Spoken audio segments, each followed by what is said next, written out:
I still remember the sting of her words. "You're cheap," Ashley said, her voice dripping with disgust. And in that one moment, everything shattered. The quiet mornings, the shared laughter, the promises we'd made, they all just crumbled.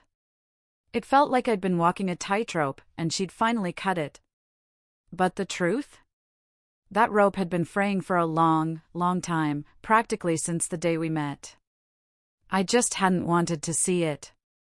Looking back, I realized she was never really happy with what I had to offer, and I was just too blind to understand what that meant. It started subtly, almost imperceptibly, when the woman I thought understood me, the one who claimed to love my simple life and swore she was done with the materialistic chaos of the metropolitan city, began revealing her true priorities. I grew up in Cedar Creek, a place where people didn't flash their money around. Your word meant something here, and nobody blinked at a 10-year-old truck if it still ran fine. My parents instilled in me the value of saving, living within my means, never going into debt for things I didn't absolutely need. I worked in IT, made good money, had a solid chunk saved. Honestly, I was content. I owned a small house outright, no car payments, no credit card debt, nothing hanging over my head. Some might call it boring, but I called it freedom. Then, one summer evening, I met Ashley at a party my friend Mike threw. She walked in wearing this stunning dress, all confidence and style, completely out of place in Mike's backyard where everyone else was in jeans and t-shirts. She was from the metropolitan city, worked in marketing, and had this magnetic energy. We started talking, and she told me she was tired of the rat race, exhausted from trying to keep up. She said my calm, grounded approach was refreshing, like I was a cold drink on a hot day. I was hooked. For the first few months, dating felt perfect. She'd drive out on weekends. We'd have coffee on my porch, go fishing at the lake, cook dinner together, just soaking in the quiet. She even laughed at herself when she couldn't bait a hook properly.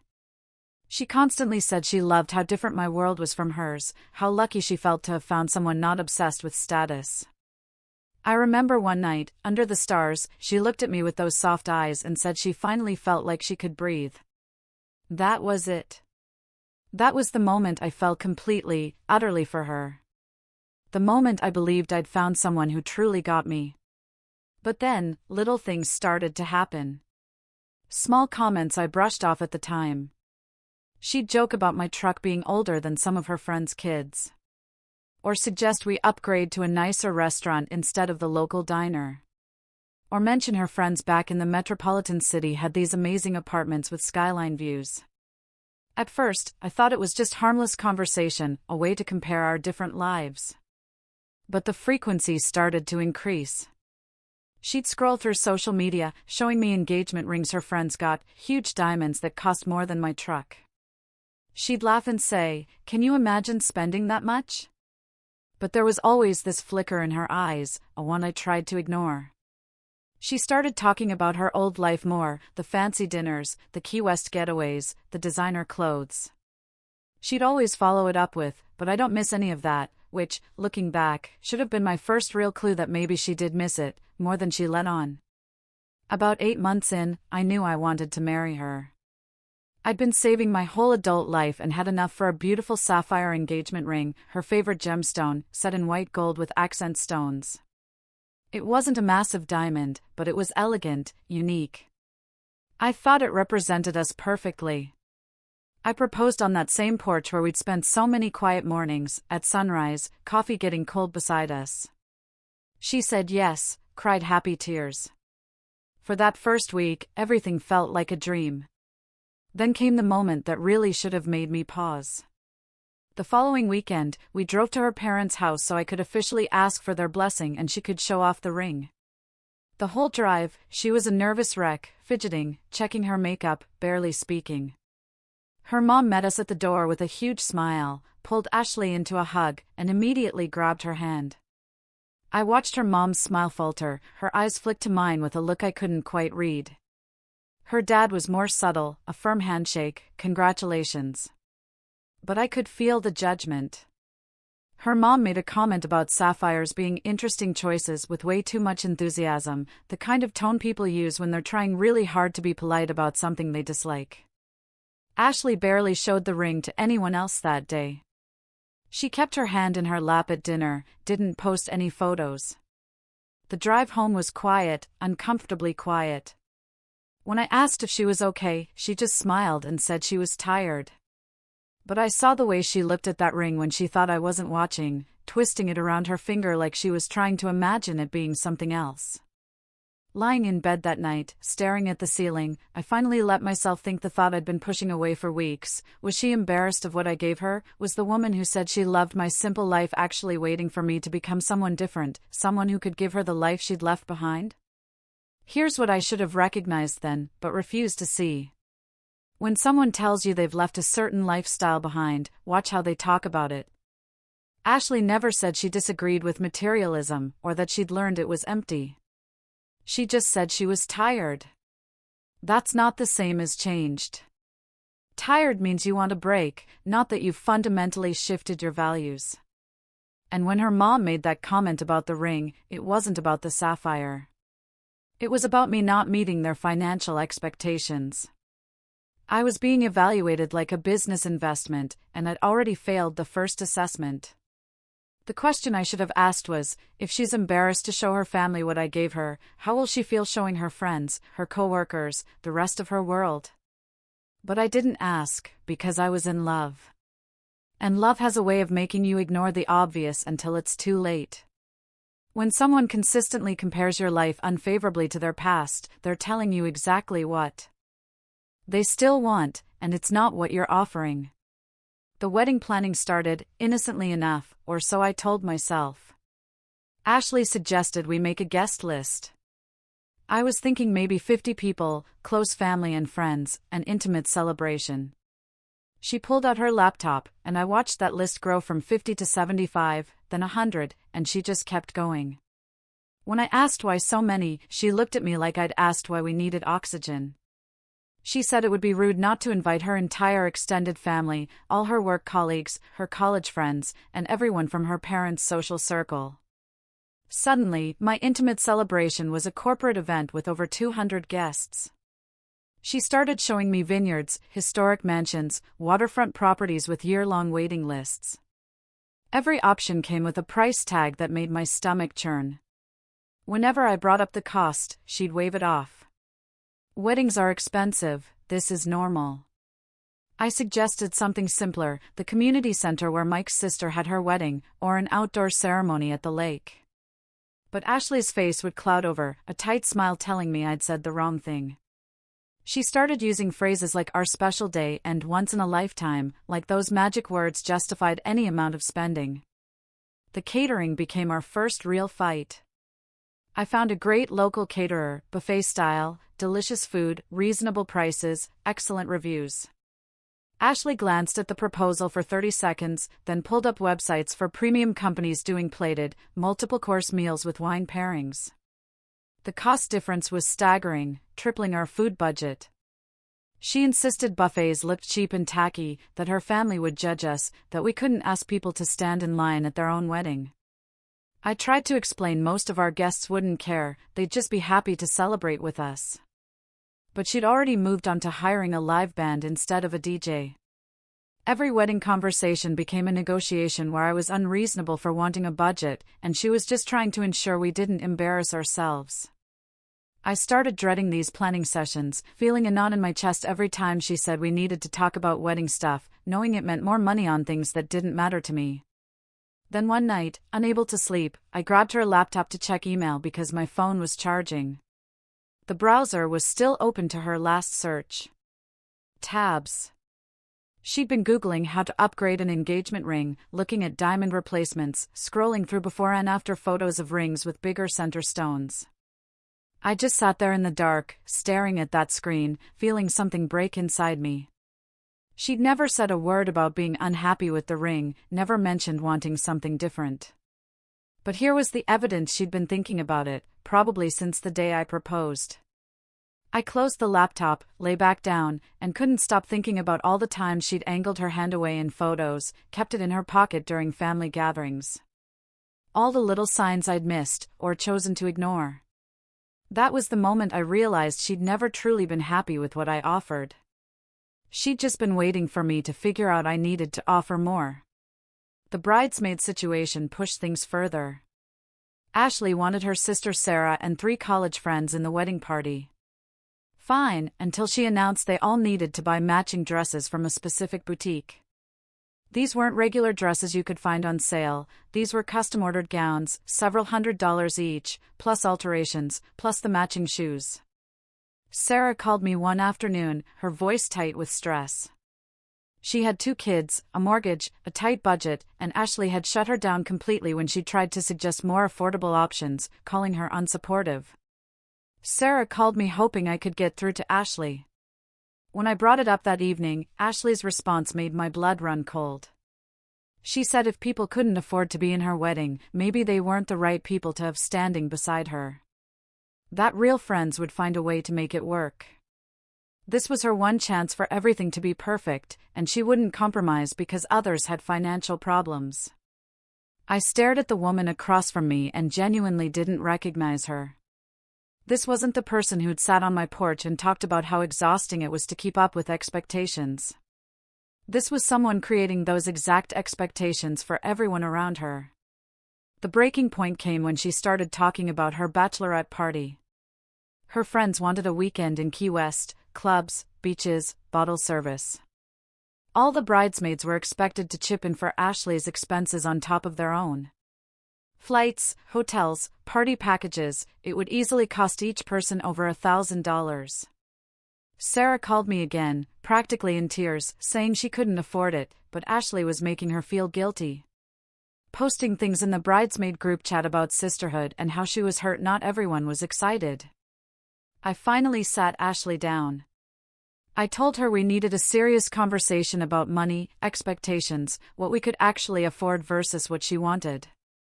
That's when she brought up the loan. She'd already researched wedding loans, calculated how much we could borrow based on my income, and presented it like it was the obvious solution. She said everyone took out loans for their weddings, we'd pay it back over time, the monthly payments wouldn't be bad if we just adjusted our lifestyle a little. I felt the walls closing in, backed into a corner. I told her no. I wouldn't start our marriage buried in debt for one day. I wouldn't sacrifice our future for a party. That's when she called me cheap. She said I was selfish and small-minded. She asked if I even loved her, because if I did, I'd want to give her the wedding she deserved. She said I was embarrassing her in front of her family, that everyone could see I wasn't willing to provide for her. That maybe she'd made a mistake, thinking I was the kind of man who could make her happy. Those words hung in the air. I realized this wasn't about a wedding anymore. This was about who we fundamentally were as people, and we were not the same. Let me break down what was really happening. Ashley had spent months slowly escalating her demands, testing my boundaries. Every time I agreed to something bigger or more expensive, it reset her baseline for what was acceptable. The guest list grew because I didn't fight hard enough when it hit 100. The venue got more elaborate because I'd already compromised on the catering. The bridesmaid dresses became non-negotiable because I'd let everything else slide. This is how financial abuse works in relationships. It's not one big demand, it's 1,000 small concessions that add up to you losing yourself completely.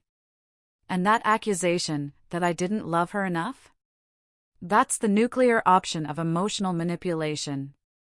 She was weaponizing my feelings, trying to make me prove my love by destroying my financial stability. The cruelest part was she'd specifically sought out someone with my values, someone stable and debt-free, because that made me a good provider. But now those same values were being reframed as character flaws. When love becomes conditional on spending, it was never really love. A few days later, she told me her parents wanted us over for dinner. Just a casual family meal, she said. But I knew better. I could feel it in my gut. I showed up knowing exactly what was coming. But nothing truly prepares you for sitting at a table while three people tag team you about your financial decisions. Ashley's dad started it off smoothly, talking about weddings being investments, about the connections you make, the impression you leave. How successful people understood you sometimes had to spend money to show you were worth knowing. Her mom jumped in with stories about weddings she'd attended, how the modest ones were always remembered as the sad ones. How nobody forgot a beautiful celebration, but everyone forgot a cheap one. Ashley sat there quiet, letting them do the work, occasionally nodding like they were making excellent points she'd never thought of. They had charts, actual printed charts, showing average wedding costs in our region, payment plans for loans, even contact information for a loan officer her dad apparently golfed with. I felt like I was in a business presentation about my own life, except the product they were selling was debt and disappointment. Her dad looked me straight in the eye and said I needed to think about what kind of man I wanted to be, the kind who stepped up for his family, or the kind who let them down when it mattered. That's when something shifted inside me. I realized this wasn't about love or commitment. This was about control, keeping up appearances, and funding a fantasy that had nothing to do with me. I set down my fork, looked at Ashley, and waited for her to say something, to defend me, to tell her parents we'd figure this out together as a couple. She wouldn't meet my eyes. Just stared at her plate like the pattern on the china was the most fascinating thing she'd ever seen. So I said it. I told them I wouldn't sacrifice my future for one day. That I'd worked too hard to build a stable life to throw it away on a party. That if Ashley needed me to go into debt to prove I loved her, then maybe we wanted different things out of this marriage. The silence that followed was deafening. The kind where you can hear people's brains recalculating everything they thought they knew. Ashley's face went red, then white, and she finally looked at me, her eyes full of anger instead of love. Her dad started to say something about me being unreasonable, but I was already standing up, already thanking them for dinner, already walking toward the door. Ashley followed me outside, and we stood in her parents' driveway under the porch light while moths circled above us. She told me I was making the biggest mistake of my life. I told her I was pretty sure marrying someone who valued a wedding more than a marriage was the bigger mistake. And then I got in my truck and drove away. The next few weeks were brutal in ways I didn't expect. Ashley told everyone who would listen that I was cheap and controlling, that I'd promised her a beautiful wedding and then backed out when it came time to pay for it, that she'd wasted 2 years of her life on someone who didn't value her. Her version of events spread through her social circle like wildfire. Suddenly, I was getting messages from people I barely knew, telling me what a terrible person I was. Mike told me to ignore it, said anyone who actually knew me would see through it. But it still stunned to have my name dragged through the mud by someone who'd told me she loved me just weeks before. I threw myself into work, started going to the gym more, spent time with friends who didn't ask me every 5 minutes if I was okay. About a month after our breakup, I heard through Sarah that Ashley had started dating someone new, a lawyer named David, who apparently had money and wasn't afraid to spend it. Part of me felt relieved that she'd moved on so quickly, that maybe now the drama would finally die down and I could start rebuilding my life. But Ashley, being Ashley, moving on quietly wasn't her style. She posted photos constantly, designer bags, fancy restaurants, weekend trips to Cancun. Always with captions about finally being treated the way she deserved. David seemed nice enough from what I could see. Always smiling in photos, dressed sharp, the kind of guy who looked like he walked out of a cologne advertisement. I stopped checking her social media after a while because it felt like watching a performance that had nothing to do with real life. But I'd still hear updates from mutual friends who couldn't help themselves. Apparently, Ashley was already talking about wedding plans again, already looking at venues, showing off a new engagement ring that made her sapphire look like a toy from a vending machine. Friends told me she was pushing David even harder than she'd pushed me. Every conversation was about the wedding, about what she wanted, about making sure everything was absolutely perfect this time. I almost felt bad for the guy, almost wanted to warn him about what he was getting into. But I figured he was a lawyer and probably smart enough to figure it out on his own. Then one Saturday afternoon, about 6 months after I'd walked away from Ashley, I ran into Megan at the grocery store. She'd been one of Ashley's bridesmaids, and we'd always gotten along fine during the planning phase. She looked genuinely happy to see me, which was surprising, and she suggested we grab coffee. We sat down at a cafe, and she told me she'd felt terrible about how everything went down, that she'd never really believed Ashley's version of events, and honestly, she just needed to vent to someone who'd understand what Ashley was really like. Megan told me everything. Ashley had pushed David to book the most expensive venue in the entire region. Insisted on a guest list even bigger than the one she'd wanted with me. Demanded a ring upgrade just months after he proposed because the first one wasn't quite right. The bridesmaids were all stressed about costs again. Ashley had picked even more expensive dresses this time, and the bachelorette party was now planned for Cancun. But here's the thing that made my coffee taste better than it had any right to: David had started asking questions. Started pushing back. Started realizing that maybe this wedding wasn't about building a life together, but about putting on a show. 2 weeks before they were supposed to send out invitations, he called the whole thing off. Told Ashley he couldn't marry someone who cared more about the wedding than the marriage, and ended their relationship entirely. Megan said Ashley was devastated, not because she'd lost David, but because she'd lost the wedding. Lost the chance to prove to everyone that she could have the perfect day she'd always wanted. I wish I could say I felt nothing when I heard that I was completely over it and didn't care what happened to her. But the truth is, I felt vindicated. Like the universe had confirmed what I'd known all along: I'd made the right choice walking away when I did. A few months later, I made a decision I'd been thinking about for a while. I sold my small house and put a down payment on a bigger place. A real house with land and a view, room to grow. The kind of property I'd always dreamed about but never bought because I was saving for a future that turned out to be an illusion. I started dating again eventually, nothing serious at first, just coffee and conversations with people who didn't measure my worth by my willingness to go into debt. Life got quieter, simpler, better in ways that had nothing to do with money or status or proving anything to anyone. And sometimes late at night, when I couldn't sleep, I'd think about that moment in her parents' driveway, about walking away from someone I thought I'd spend my life with. And I'd feel grateful instead of sad. Here's what I learned from all of this, and I hope it helps someone else. Love shouldn't come with a price tag. The person who truly wants to build a life with you will care more about the life you're building than the party you throw to announce it. When someone shows you who they really are, especially when it comes to money and values, believe them the first time. Those little comments Ashley made about my truck, my house, about wanting better restaurants, those weren't jokes or harmless observations. Those were her real feelings leaking out before she'd perfected the act. And when someone uses love as leverage to get what they want, when they tell you that proving your love requires you to damage yourself financially or emotionally, that's not love at all.